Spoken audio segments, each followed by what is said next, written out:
Hello, welcome to my mathematics class. You are watching exercise 3B linear equation and inequation.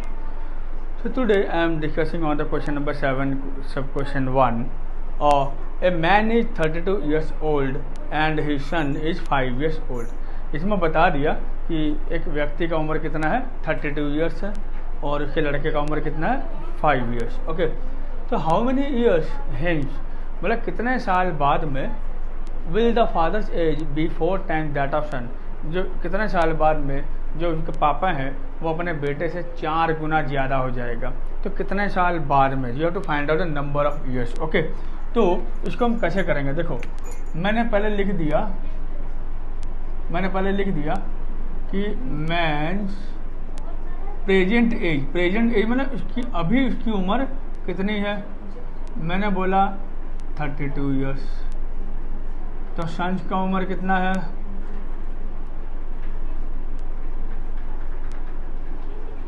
मैंने ले लिया 5 years old.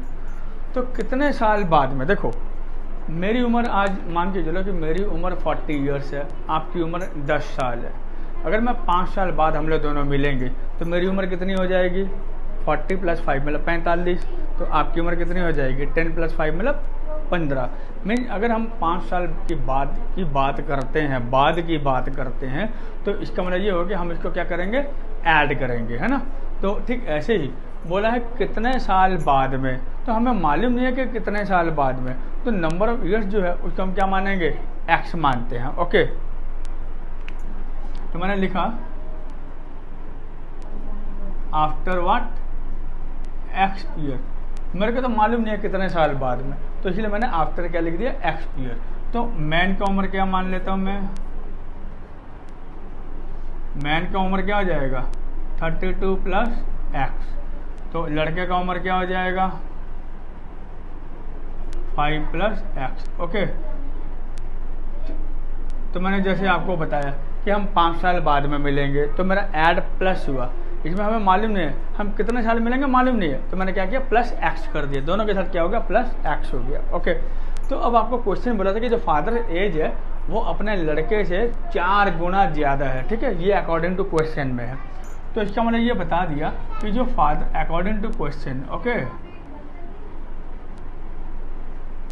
Fathers age जो है वो 4 times, किसका 4 टाइम्स बोला है, सन्स एज. ओके, अब आज फादर एज मेरा क्या था, फादर मतलब कौन, मैन. ओके, कितना 32 + एक्स 4, यहाँ क्या हो जाएगा, क्लियर. अब हम इसको क्या करेंगे, सॉल्व करेंगे.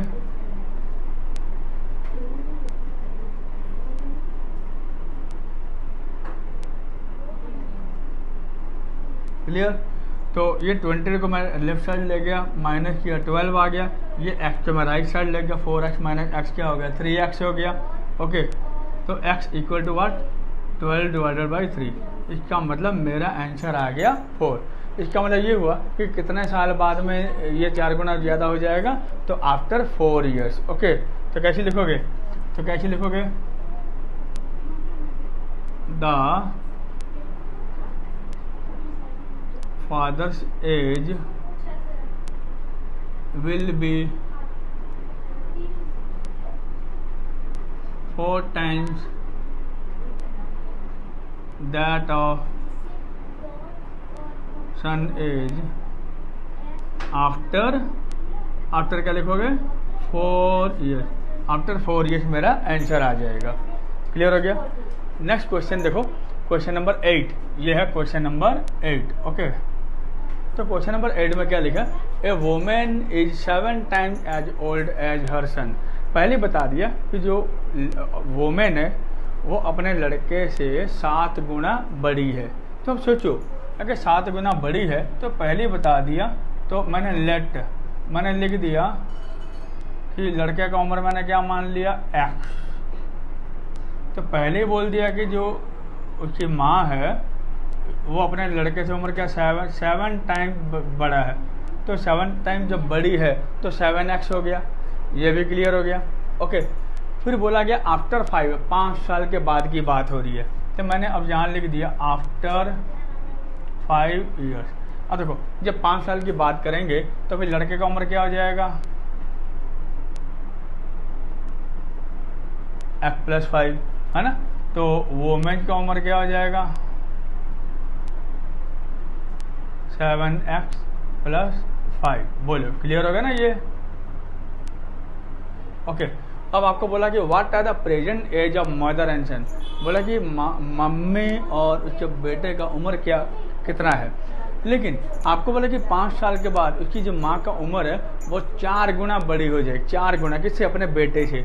तो क्या हम स्टेटमेंट कैसे लिखेंगे, देखो स्टेटमेंट लिखेंगे women age equal to 4 into what, sons age. Okay तो वोमेन एज क्या है, सन्स एज क्या है, क्लियर हुआ। अब हम इसको क्या करेंगे, सवाल करेंगे, ठीक है। जब इसको हम सवाल करेंगे तो क्या आ जाएगा,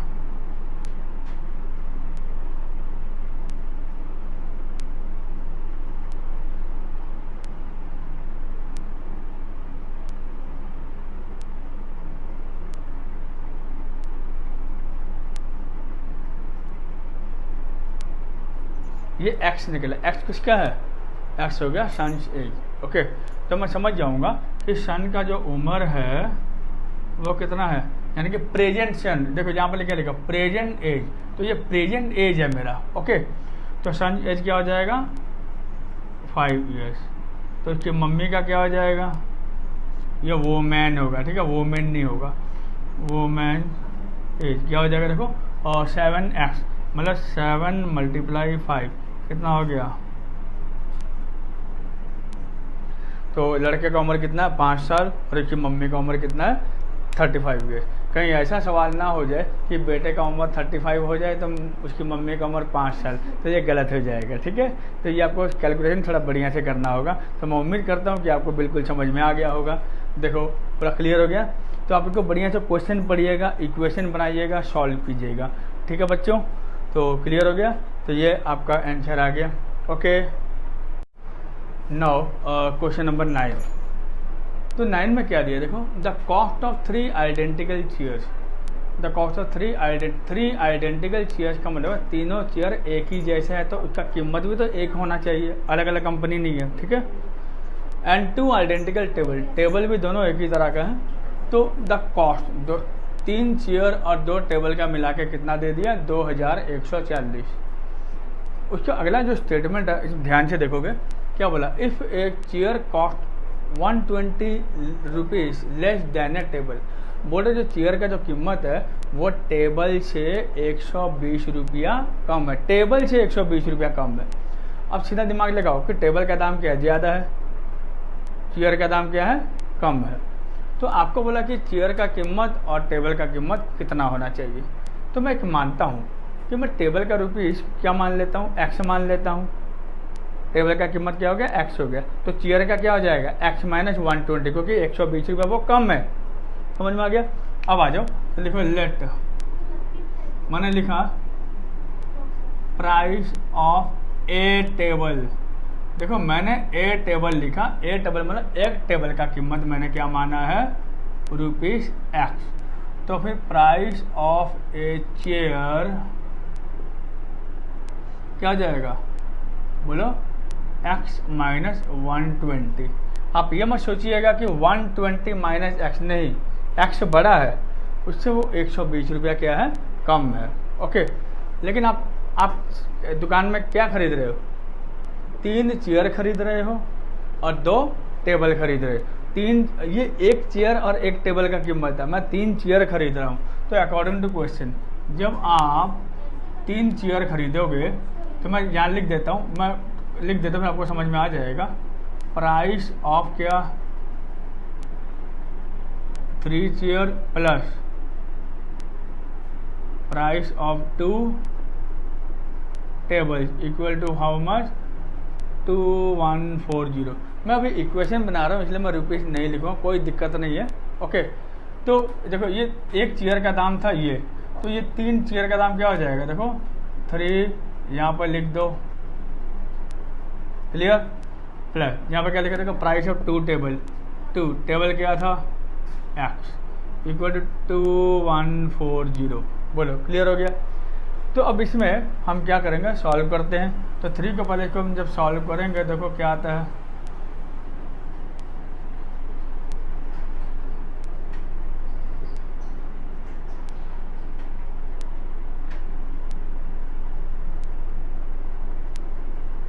ये जो -360 है वो कहाँ चला जाएगा, राइट साइड में क्या हो गया, प्लस हो गया।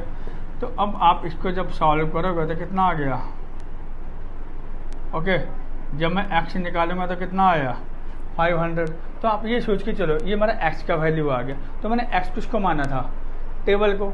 तो टेबल क्या है x, मतलब एक टेबल का दाम कितना हो गया आपका 500 रुपया हो गया। तो कैसे लिखोगे, therefore price of A table is how much, ₹500। अब किसका निकालूंगा मैं, price of a chair is, तो चेयर का क्या कीमत था, देखो x माइनस 120, मतलब ओके कितना आंसर आ गया। तो इसका मतलब ये हुआ चेयर का कीमत क्या हो गया 380 रुपये, ओके, और टेबल का दाम क्या हो गया 500 रुपये। तो समझ में आ गया बच्चों। तो मैं उम्मीद करता हूँ कि आपको पूरा बिल्कुल समझ में आ गया होगा। तब तक बाय बाय।